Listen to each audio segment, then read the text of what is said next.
Isang mapagpalang araw po muli sa ating lahat, mga ka-TH, mula dyan sa Luzon, Visayas, and Mindanao at sa buong mundo, mga ka-TH. Kumustahin po natin mga ka-TH, may ating mga amigo diyan sa Mexico. Muchas gracias, amigo. Happy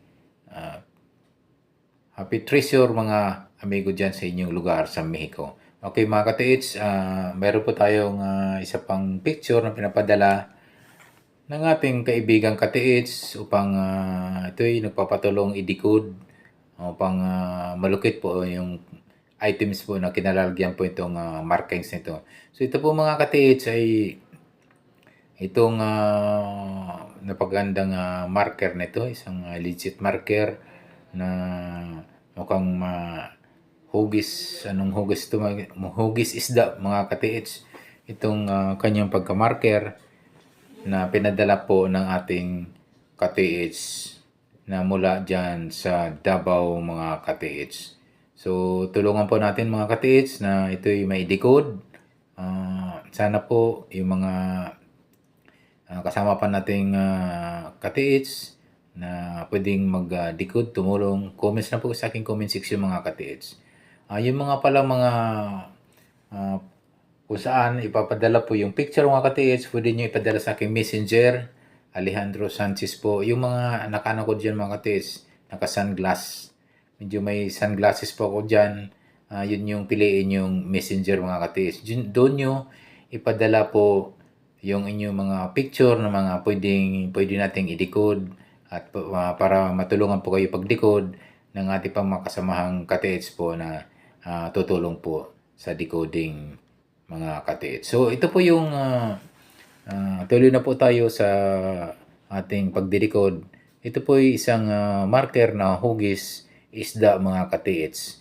So ayan po, mayroon pong isang hole, isang butas po na ito ay nagtutukoy po na mayroong items po sa kanyang area mga ka-TH. So yan po yung hugis isda at mayroon siyang bibig, mayroon siyang mata.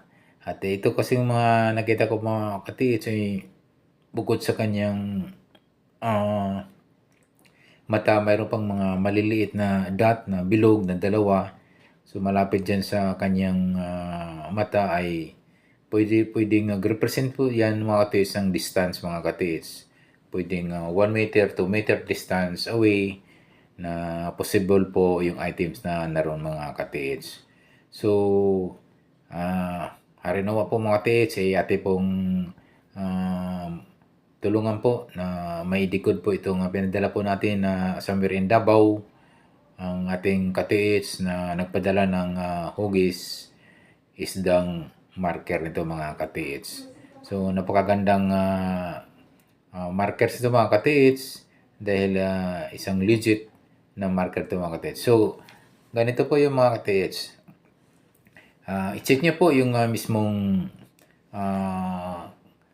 buong katawan po ng hugis isda na marker nito mga ka-TH. Pwede nyo i-detect nyo mga ka-TH. I-detect nyo ng metal detector. Then, yung, kung mayroon kong scanner locator, i-detect nyo mga ka-TH. Yung una po yung kanyang katawan.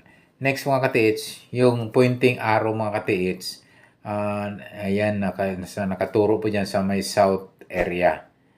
Okay, so, check nyo po mga ka-TH yan ng 1 to 2 meters mga ka-TH.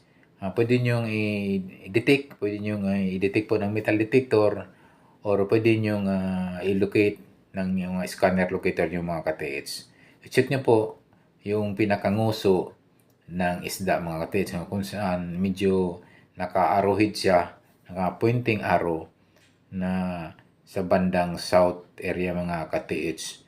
So yan yung po mga ka-TH ang unang assessment na i-check nyo ng metal detector or scanner locator sa distansya po ng 1 to 2 meters mula sa kanyang kinalalagyan mga ka-TH. So, yun yung nakikita po dito na medyo patuwad po yung kanyang markers mga ka-TH na isang hugis isda mga ka-TH. So, yun nga mga ka-TH, i-check nyo po yung south area mga ka-TH. Din mga ka-TH, ang gagawin nyo po, i-check nyo po yung paligid nito. Baka mayroon po itong mga bato na pwedeng magiging countersign o baka may mga sign na halintulad po ng nandito po sa katawan mismo ng isdang hugis isda na markers ngayon. So, dyan mga katiit, sabi nga, focus kayo dyan mga katiit sa may nguso kasi nga parang nakaturo talaga sa dyan sa bandang ibaba niyo mga katiit. Pwede niyong itisdig niyan mga katiit ng 1 meter to 1.5 meters deeply yung lalim mga katiits. So, isa sa napakagandang markers to. Mukhang positive po yung items mga katiits. So, ayun mga katiits, ang gagawin nyo po, sabi ko nga, i-check nyo po yung paligid mula 5 to 6 meters baka mayroon pong mga counter sign o mga counter markers po ito mga katiits. So, mula east, check nyo po 5 to 6 meters. Check mo baka may mga old tree dyan, old century tree, o baka may mga bato yan na pwedeng may mga counter sign tulad nito sign nakamarka dito sa marker na isdang hugis isda na ito mga katiits. So, check nyo po yung bandang east, yung area mga katiits, yung medyo nakatulis yung kanyang area na in between north and east mga katiits. Check nyo po dyan, baka mayroon ko papansin na may mga bato dyan na pwedeng magiging counter sign ng itong markers na ito mga katiits. So, pwede magiging countersign at nag-pinpoint po ng items po sa area mga katiits. So, yung north and east mga katiits, i-check nyo po mga katiits. Then, ang next po na inyong titingnan po mga katiits ay yung kanyang bandang west mga katiits. Kasi nga, alam niyo naman po yung mga Hapon, minsan baliktad po yung kanilang arrowhead. May naka-arrow sa pointing east, yung pala yung item ay nasa areang west mga katiits. So, same distance mga katiits, pwede nyo i-check po yung area na yan sa bandang west. Baka mayroon po kayo na mapapansin nyo na mga pwedeng mga countersign na bato na may naka-ukit din ng ganyang isda o mga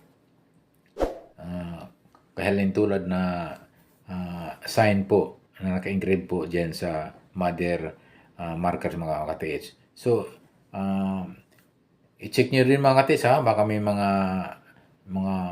old tree dyan sa bandang west na medyo malayo na pwede magiging coordinated markers mga katiits.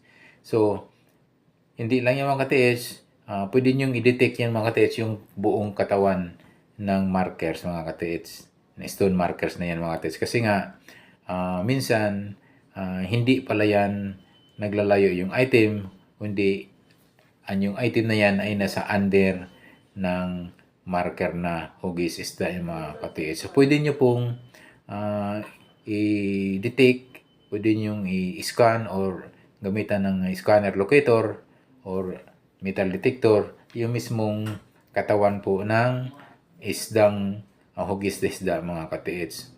So, ganun talaga katiits kasi nga tayo'y naghahanap, nagsisearch. So, lahat ng anggulo ay ating gagawin mga katiits para lang malukit.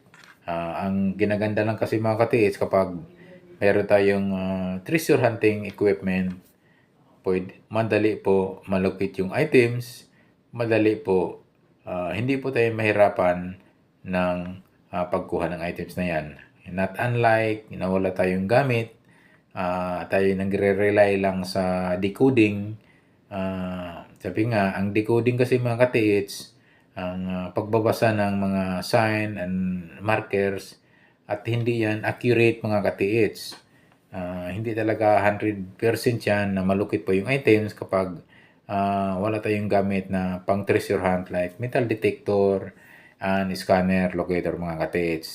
So sabi ko nga may mga signs, may mga arrowheads, may mga pointers na reverse na taliwas po doon sa naka-points po. Kaya mahirap po talaga tayong mag-rely lang sa isang decoding lamang mga kapatid. So, sabi ko nga, kung wala talaga tayong items, wala tayong treasure hunting equipment, ay ganoon na talaga mga kapatid. So, tsagaan po natin pag-tisdig yung mga apat na anggulo mga kapatid. Okay. Pwede nyong itistig yan kung wala po tayong mga gamit tulad ng metal detector and scanner locator. So, yung apat na anggulo mga katits, I suggest na pwede nyo itistig po yung bandang east ng 1 to 2 o 3 meters ang distansya mula sa kanyang kinalalagyan po mga katits. So, ganun din po mga katits,